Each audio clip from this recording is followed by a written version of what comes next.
We got the backlash against Peter Dinklage in St. Patrick's CC, boy. He dropped a banger last week, sir. Won't lie to you. After one small comment on a podcast, Peter Dinklage managed to piss off nearly I remember the song was everywhere at one point, and then he just nowhere. Like, I don't, like, he's just nowhere now. I don't hear anything about him. in Hollywood. You, Peter Dinklage. Piece of Are you? Damn, dwarf on dwarf violence, like, sir. She crazy, bruh. You're supposed to stick together, bruh. You're supposed to be in together, bruh. Watching Dinklage, do you know that you took work away from me? Peter became one of the most respected actors of If his my generation. hand fucked up, that was back. I get it now, boy.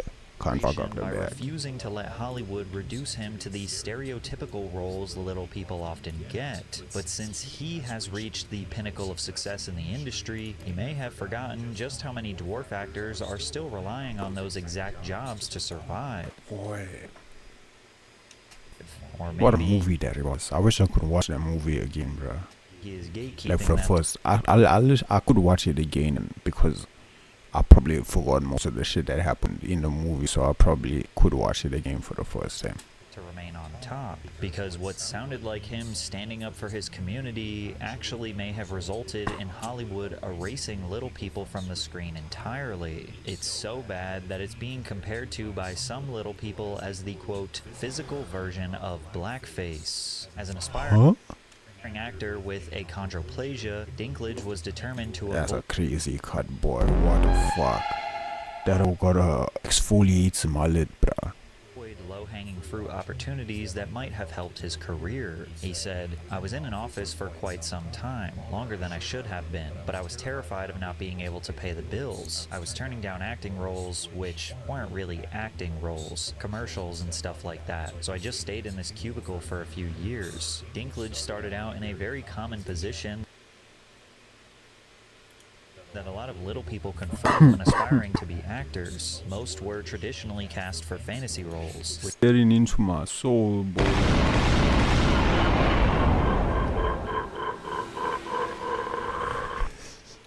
when aspiring to be actors, most were traditionally cast for fantasy roles, which Dinklage found disgusting and cruel.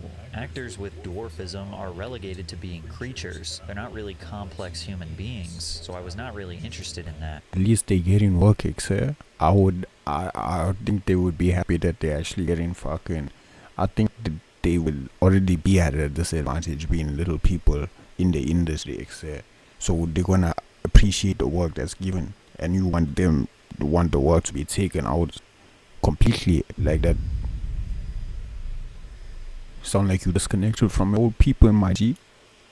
But ultimately, he knew his career wouldn't take off unless he made a few compromises. There were a number of films that he starred in where his dwarfism contributed to the role, but he wasn't being paraded around as a creature or prop. Instead, he was able to show more emotional depth, with dwarfism just being a part of the character. Like how he starred as a defeated actor in the dark meta-comedy Living in Oblivion with Steve Buscemi. Buscemi recommended him for a role in Alexander Rockwell's comedy 13 Moons when Dinklage couldn't find an agent, and it was with this exposure that Dinklage was able to show who he really was. Rockwell openly talked about how his first impressions disappeared the second he got to know him. "You might come in with some luggage about Peter's physicality," Rockwell said. "Right away, he cuts right through that. You're thinking, he's a dwarf, he's a dwarf. But Peter comes shining through as a personality beyond any kind of diminutive size issue." And pretty much anyone who met Dinklage felt the same way. He was wonderfully articulate and insightful, and clearly So you couldn't be those things because he had like a birth defect. What the fuck? Yeah, I feel like this is like this should be like just, why are we talking about this? This should just be normal. Like, you mean treating him like a normal human, okay? really wanted to be seen as more than just a dwarf actor. At the same time, he didn't want his size Dwarf or not, okay? This is a crazy pose to be in, bruh. to to be the focus of every conversation. But when he did speak about little people in Hollywood, his approach was usually thoughtful rather than confrontational. He wasn't publicly attacking others or aggressively calling out studios by name. He simply believed the industry should slowly move beyond using dwarves as simple fantasy characters or visual gimmicks and start giving them the same depth and complexity as any other performer. Not dangerous, but they're kind of, they're creatures, they're ethereal beings, these dwarves usually are, and they're asexual, and they're at a... This what Dinky Pocket said. This what trying to beat all deep and shit, bruh. Like, I get it. Trying to see something. Hello? That's my lights are making that noise. Yeah, but I feel like you're making shit too deep for no reason. Fools, or they're very filled with wisdom. I know all the answers, but a bit removed. And, they never get the princess. That's fine, but we're in the modern day now. And He really think he like a philosopher, so. I think if we We're always sitting, bruh. still have that, I don't want to throw words like stereotypes out in this interview. I want to avoid that, but it'll just perpetuate itself, and I see it in today's films and pieces of art.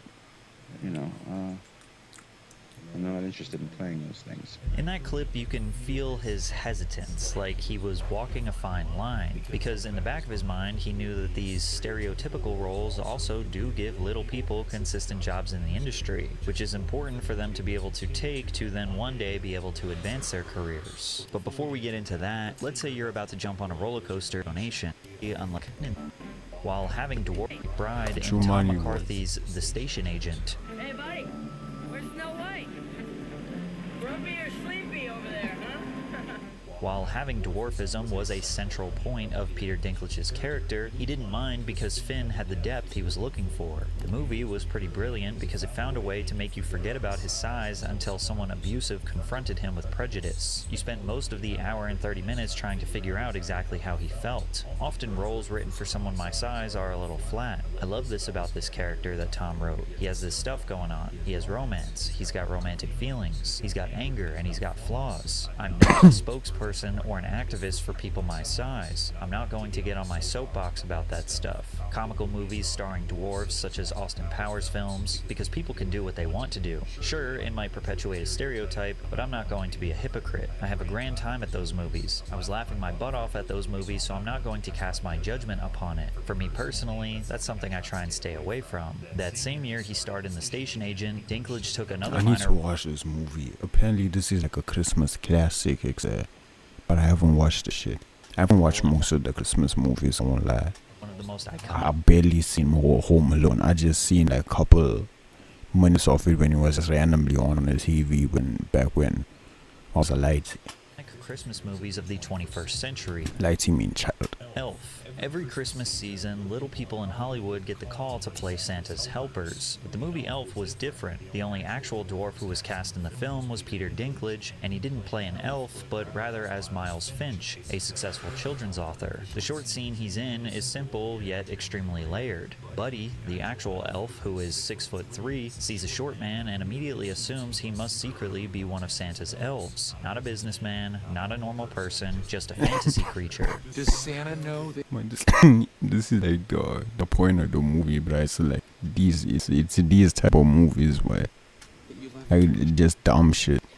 We're all laughing our heads off. Did you have to borrow a reindeer to get down here? Buddy not treating him like a regular guy represents the exact frustration Dinklage had spent years dealing with in real life. Also, Peter's character in and of itself seems like a protest against the roles that Hollywood usually offers little people. Instead of playing the magical elf, Dinklage... I fuck with this though. Like flipping the narrative. This whole headline is back, boy. Plays the man insulted by being mistaken for one, but they still did use his physical stature to make the scene funny. Finch hilariously runs across the table, which seemingly takes him forever, then whips Buddy's ass despite the obvious size disadvantage. And this balance is what made the role feel so representative of Dinklage himself. He never wanted to pretend his dwarfism didn't exist, he just didn't want it to be the only thing people saw. Yeah, the main focal point. I get that, boy. He would take that same approach with his character Tyrion Lannister This is where I know him from. Game of Thrones, which launched Peter into mainstream success, making him a full-blown A-list star. When Dinklage found himself talking to the co-creator of Game of Thrones, David Benioff, he was extremely cautious about taking on a fantasy role, but David had actually met Peter at dinner parties and felt he was the obvious choice for Tyrion. Why does he look like Wolverine? Look like a real life Wolverine, or like a more bougie Wolverine. Lannister. He was always much friendlier to my wife Amanda than he was to me. I knew he was incredibly funny, incredibly smart, and had that caustic wit. Game of Thrones was a TV adaptation of a book written by George R.R. Martin. It was loosely based on the Wars of the Roses in Britain, with great houses and family rivalries that often led to unexpected deaths of the main characters. Peter Dinklage's character, Tyrion, belonged to the wealthiest house, Lannister, but is usually shunned and mocked by everyone because of his dwarfism. He's also a drunk who relies on his intelligence to survive in a hostile world filled with dragons, monsters, and bloodthirsty kings. All of this fit the emotionally complex kind of character I haven't watched Game of Thrones, but this will look like a evil ass motherfucker, boy. This will look like he will like slime out his own children, etc. All of this fit the emotionally complex kind of character Dinklage enjoyed playing, but he still felt like he had to make sure that they didn't make him into a joke. So in that meeting with Benioff and the other co-creator Dan Weiss, before anyone explained Game of Thrones or Tyrion Lannister to him, he made a simple request. No beard, no pointy shoes. Dwarves in these genres always have this look. My guard was up. Not even my guard, my metal fence. My barbed wire was up. Even Lord of the Rings had dwarf tossing jokes in it. It's like, really? But he learned from Benioff and Weiss that Tyrion was a different kind of fantasy little person. He's somebody who turns that on its head. No beard, no pointy shoes, a romantic, real human being. It was clear that Peter was the perfect choice for Tyrion. He was witty and charming, but he also brought that underlying anger and resentment that he had explored so much in previous roles. I can tell this is a good actor though. Even off-screen, he seemed to take the part very seriously. And he takes roles that he has like a connection with, or like he can bring something of himself to the role, you know what I'm saying? I fuck with that. Asked if he had read the books, he admitted that he'd only read the first in fear it would interfere with his performance in future seasons. I don't want to know what happens to me down the road. I'm terrified, and I don't... They're so fire. Like, that's like real life. You don't know what's gonna happen next, sir. So he's literally, and he's with the audience playing the character. That shit's fire, boy. If I ever get into a TV series that's awful, boy, I'm gonna do something like that, bruh. Want to play any sort of ending when I'm doing this show, and I just live and breathe this show, and I'm so embarrassed when I have to run. Yeah. But Dinklage initially believed that the potential success of Game of Thrones was too good to be true. If something feels that good, it's not gonna work. Nobody's gonna buy this. In the first season, we didn't have any money. Truly, I mean, it's all relative. We had some money, but even at the end, if you visit our base camp, our trailers were the same as they were in the first season. It was really, and I think that's what made the spirit of all of us come together so well. And the crew, we roughed it, man. You really would never know. Our salaries got higher as it went along, but the conditions were kind of great, like an indie movie almost. I mean, the sets were extraordinary.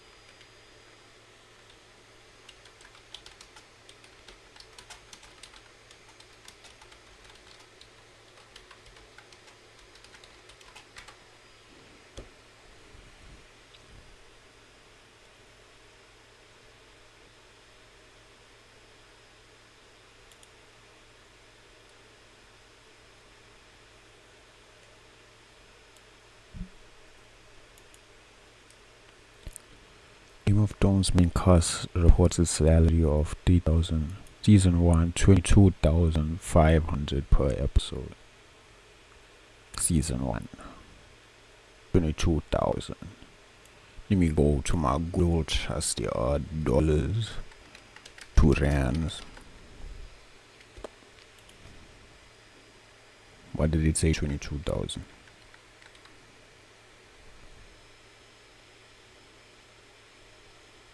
Did the so say he was slumming it? You really would never know. So well, and the crew, we roughed it, man. You really.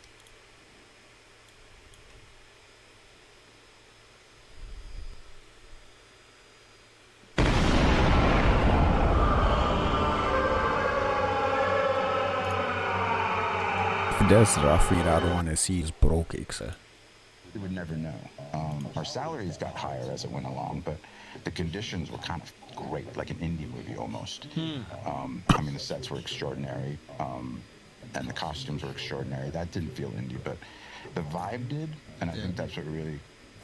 But to answer your question, no, I was kind of cynical, like, this is great, and nobody's going to go for it. Over the next 4 seasons, his character became the fan favorite of the entire show, which was remarkable considering he lacked almost every traditional advantage fantasy protagonists usually rely on. He wasn't a great That shit warrior, look fire, though. traditional advantage. That shit right there, boy. I need to watch the show, Fantasy but it's protagonist so long, so many episodes. All of the episodes are 1 hour, bro. I can't. usually rely on. He wasn't a great warrior, a handsome prince, or a powerful magician, but he used his intelligence to reach high levels of power. So the one man I did kill early on in the show was about a 70-year-old amputee, so that's not very heroic. And then shooting your father on the toilet, again, not very heroic. And somehow people still like the character, so... Peter Dinklage made Tyrion so believable and human that when fans began criticizing the show's writing near season 8, they blamed the writers instead of Dinklage for how the character devolved. Regardless of the way the show eventually I mean, they writing the character, so that makes sense. Why would he be the one that it devolved? ended, which many felt was terrible, Fucking the game back on, hold on. Dinklage had finally gained the respect of Hollywood on a massive scale. He received 7 major awards, including an Emmy for Outstanding Supporting Actor in a Drama Series, and with an estimated $25 million net worth and worldwide recognition, all the gates of Hollywood opened for Peter in a way that they never had for dwarves in the past. He was basically able to handpick any career opportunity he wanted, hosting Saturday Night Live, playing Bolivar Trask in the X-Men franchise, voice acting in the Angry Birds movie, or acting as Eitri in I Avengers. didn't even know he did half of this shit. This year, I remember though. I remember how ironic it was, but because I knew this was a dwarf, but he was playing a giant. Now, if Peter wanted to act as a dwarf, it was a choice. I feel really lucky, although I hate that word, lucky. It cheapens a lot of hard work. Living in Brooklyn in an apartment without any heat and paying for dinner at the bodega with dimes, I don't think I felt myself lucky back then. Doing plays for $50 and trying to be true to myself as an artist and turning down commercials where they wanted a leprechaun, saying I was lucky negates the hard work I put in and spits on the guy who's freezing his off back in Brooklyn. So I won't say I'm lucky. I'm fortunate enough to find or attract very talented people. For some reason I found them and they found me. Unfortunately, Peter Dinklage didn't seem to understand that his voice now carried a ton of weight in industry decisions. He had the kind of star power that can get people fired and even cause the production to stop if the vision didn't fit exactly what he wanted. While it seemed like Dinklage used to be a lot more careful with his words, he probably didn't feel like he needed to do that anymore. And his comments on the Mark Maron show would harm opportunities for the community he tried to uplift for so long. And it all started with the disaster that was the remake of a Walt Disney classic, Snow White and the Seven Dwarfs. In 2021, Disney started I casting... remember this season, they removed all the dwarves, so none of the dwarves got any recognition. for the main roles in a live-action remake of Snow White. But before they even started filming, the entire decision was drowning in controversy. People were already resistant of live actions as a total cash grab, but the decision to cast Rachel Zegler for the main role received criticism. Yo, she single-handedly ruined the movie. Like, I don't know what Peter Dinklage said, but she single-handedly tanked this whole fucking movie by being herself. In interviews, she's insufferable. I won't lie to you, bruh. For countless reasons. Some were racially driven, like questioning why a woman of Latin descent was playing a character whose skin is described as the fairest of them all. Others were critical of her open hatred for the original story and desire to change it into something modern, but most people just simply thought she was annoying. There's a big focus on her love story. with a guy who literally stalks her. Weird. But then Weird. Peter Dinklage unexpectedly became a part of the controversy when the media pulled a soundbite from comedian Mark Maron's WTF podcast. Peter criticized Disney for celebrating the casting of Rachel Zegler while refusing to acknowledge that the story itself could be insensitive towards little people. Literally no offense to anything, but I was a little taken back by the they were very proud to cast a Latino actress as Snow White. Yeah. But you're still telling the story of Snow Still White. Snow White, yeah. Seven Dwarfs. Sure. Look, take a step back and look at what you're doing there. Yeah. You know, that just makes no sense to me. But so what? You're progressive in one way, but you're still making that backward story of seven dwarves living in a cave. What the you doing, man? Have I done nothing to advance the cause? Now, for anyone unfamiliar with the story of Snow White, the dwarves do not live in a cave. They work in a mine, but actually live together in a small cottage where they take Snow White in after she escapes the evil queen, making Why them assume they live in caves? literally the heroes of the story. Also, what's interesting about this is Peter says, "Have I done nothing to advance the cause?" implying that his success as a serious actor, as well as speaking on behalf of little people, should have gotten through to Hollywood that casting dwarves in fantasy roles is insensitive. But then a minute later, he also questions if a dwarf community even exists, and if it does, then he is not the voice of it. The dwarf community is tired of this. Is there one? I don't know. Well, that's the thing, right? In order to seek representation, you have to have a community movement, which also is the heart of what becomes the issue of wokeness. But it's such a minority. I know. And I'm not affiliated with any groups or anything, but it's such a minority that it causes a real well, who the f cares? And it's entertainment. I mean, entertainment. Right, but I think that's also what I'm talking about, is that there's a movement on behalf of anti-wokeness to get us back to who the f cares. Now I'm not. Right. Bro, this fucking word woke and shit, bro. Niggas just took a word and then completely changed the meaning and ruined the whole fucking word, bro. All this bullshit, woke bullshit, bro. Shut up. Shut up, I'm not saying that you should stand up for your community. It's not your responsibility, and it may be relative. I don't know. Would you even consider it marginalized or just not even acknowledged? Other than some what to call people. Exactly. Yeah, I don't know. But given that tensions were already so high surrounding this movie, Peter Dinklage's comments went mega viral, to the point where mainstream outlets like Fox News were reporting on it. As a result, Disney responded by changing the entire direction for the film. "We are taking a different approach with these 7 characters and have been consulting with members of the dwarfism community," they said in a statement. "We look forward to sharing more as the film heads into production after a lengthy development period." Disney responding and changing the entire direction of their film just because Peter Dinklage wasn't happy is truly representative of how powerful he was in Hollywood. But nobody expected how badly Disney would botch their second attempt at not offending anyone. They decided to replace the dwarves with what they called magical creatures, which were basically a group of dwarves, magical creatures to begin with. This show has a crazy build. I never seen some shit like this before in my life, bruh. 7 people in goofy outfits with no defining characteristics. Now they're remaking the movie. They just got rid of the dwarves. Okay, but what do they call them? Why would they get rid of the dwarves though? Special. No, magical. Straight dogs out, boy. Barefoot. On a podcast.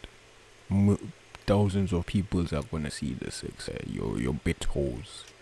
Creatures, but they have one token dwarf amongst these magical creatures. But that's also more offensive to the dwarf community than calling So if we're looking at dwarves updating magical stories and everything, you actually just went backwards. You actually just erased the dwarfism side of it, the disability. We're a disability group. You just erased that whole image. The magical creatures change backfired so hard that Disney backpedaled again. Only this time they double backpedal. What the fuck is this? decided to go with horrible-looking CGI dwarves that would be Oh, supported hell no. by a cast of voice actors, and only one of the 7 dwarves, Grumpy to be specific, was voiced by an actual little person. It's a bad thing. I'm not agreeing with it.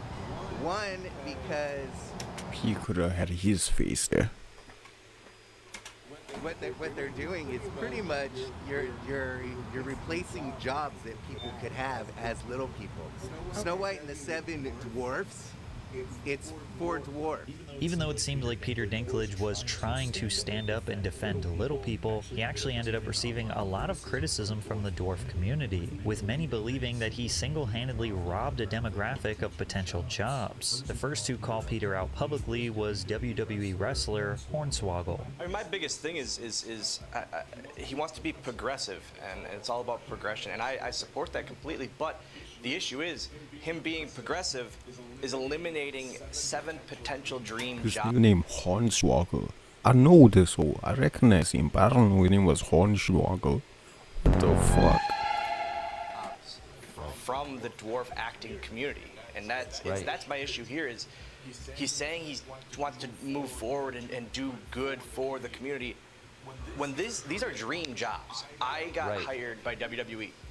WWE was my dream job since I was 4 years old. Since I was 4 years old, all I wanted to be was a WWE superstar. And in any other circumstance, it wouldn't have been able to be done by me. I'm not 6 foot, I'm not 250 pounds, but they were looking for a person like me, a little person, to fill this role. And although he was much more articulate and nuanced on Fox News, years later he was much more blunt and direct about his feelings towards Peter. I feel like you're one of the most recognizable little people on the planet. You, Peter Dinklage.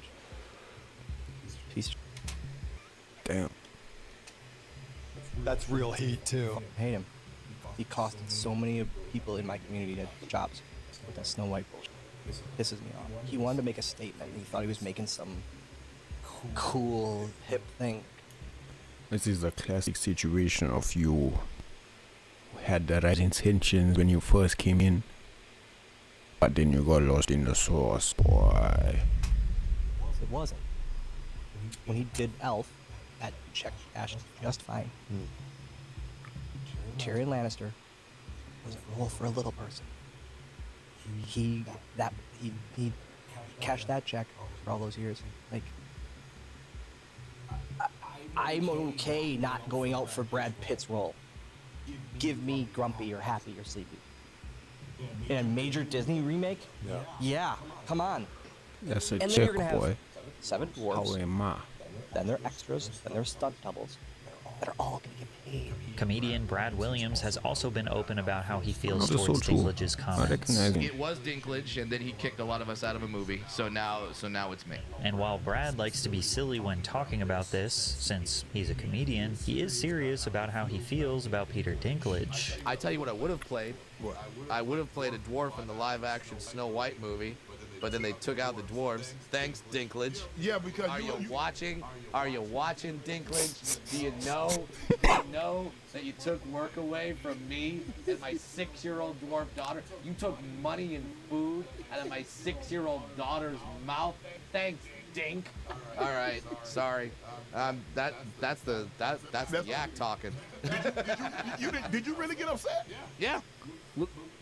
Legit upset. But some little people in Hollywood, like Lee Gill, were not as harsh towards Dinklage. He felt that his heart was in the right place, but maybe wasn't as clear with his criticism. Lee felt that it was just the story that should be updated. But I think it should kind of just be seen as a great opportunity to update it. And if you think about it, the 7 dwarfs are kind of the heroes of that tale. And if you give all 7 of them some real depth and a bit more of an important part in the film, that's 7 great opportunities for dwarf actors, you know? Zach Roloff from Little People Big I feel like this is like obvious, bruh. world express the same sentiments. So if the story is offensive, change the story, don't change the characters. However, the harshest criticism towards Peter is that he has become a gatekeeper in Hollywood, that he somehow has the authority to decide what roles little people should or shouldn't get. Peter Dinklage made it to the top and took the ladder with him. Peter Dinklage wanted all the glory. Others just straight up called him a hypocrite. Peter Dinklage, little people shouldn't play fantasy dwarves. It's offensive. Also Peter Dinklage plays fantasy dwarves in Narnia, Game of Thrones, Avengers Endgame. But what's even worse is that it does look like Dinklage's comments may have made Hollywood studios scared to cast little people in any role that might merely be considered offensive. The biggest example of this would be the casting of the average-size Hugh Grant in 2023's Wonka. Instead of hiring an actual dwarf or little person, they simply chose to I thought that was Timothy Chalamet, boy. Oh, it is. Oh, we talking about this over here. Wonka. Instead of hiring an actual dwarf or little person, they simply chose to CGI Hugh Grant down to a small size to make him into an Oompa Loompa. Actor Mark Pavanelli, who has dwarfism, compared it to one of the most disgusting forms of discrimination in entertainment history. They're trying to maintain the physicality of dwarfism, but erase the authenticity of dwarfism, which is troubling, and that's why you go, well, this is like a physical version of blackface. Even Warwick Davis, who has a huge following because of his fantasy roles, has politely mentioned that these comments have effectively silenced the community in a way that might be permanent. It's a shame because there's a lot of really talented short actors in the world, but they're not getting a chance to do what they do. Some of them have trained for years to do this, and they're just not getting a look in. You know, it would be wrong to cast someone as a disabled person in a wheelchair with an able body, I think, but they're doing it all the time with short people. I'm not actively campaigning on this, but it would be nice if my voice was heard on these issues. As of today, Peter Dinklage has never doubled down on his comments or publicly responded to any of the criticism he received. And of course, he still has no trouble getting consistent work in Hollywood, getting roles in movies like Brothers, Transformers: Rise of the Beasts, and The Toxic Avenger. I think the reason why people got so frustrated with him is because he kind of picks and chooses when he wants to be mad or offended on behalf of little people. Peter Dinklage never really positioned himself as the outspoken leader of dwarf representation in Hollywood. He often seemed uncomfortable or downright denied being the spokesperson for an entire community at all. Most of his earlier criticism towards Hollywood was subtle. He simply wanted to be viewed as an actor first, but it was his comments on Snow White that carried the tone and influence of someone speaking on behalf of an entire demographic and then immediately after distancing himself from that responsibility. It's this constant pushing and pulling throughout his entire career that makes people wonder how much authority Peter actually wants on this issue. And since he basically not standing on business. That's basically it.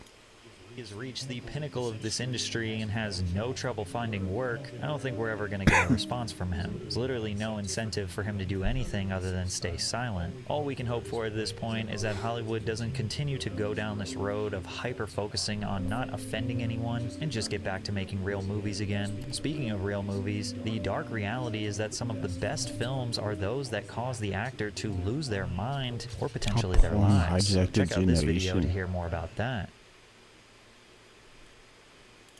Hey, shout to Patrick. He's here, boy, as usual. You know what I'm saying? Don't miss, you don't miss. Yeah. I don't know how I feel about Peter Dinklage. I won't lie. There's some parts of that I fuck with, and then there's other parts that are like, you know what I'm saying? But, yeah. Fine.